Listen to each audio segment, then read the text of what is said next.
Mga higala, isa nga tao ang adunay ngalan nga sama sa Dios sa Roma o Roman God nga nahimong powerful preacher ni Kristo in the early church. Ang tubag niya na mga higala mao kini si Apollos na makita nato na sa Acts chapter 18 verse 24 to 26. Apollos mao kini siya. Ug unya miabot sa Episo ang usa ka Hudyo sa Apollos, ginganlan si Apollos nga didto na tao sa Alejandria. Siya mao usa ka tawo nga maayong manulti ug batid sa mga kasulatan.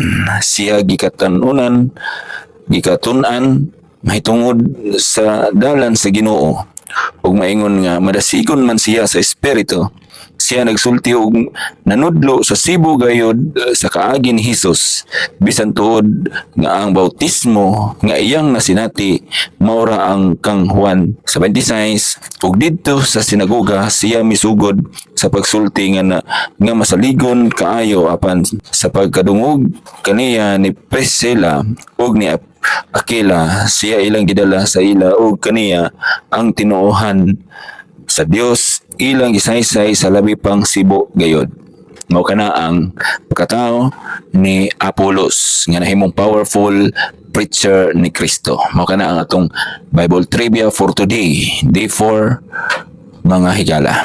Daghang salamat sa inyong pagtan-aw sa atong Bible trivia. Please like and share.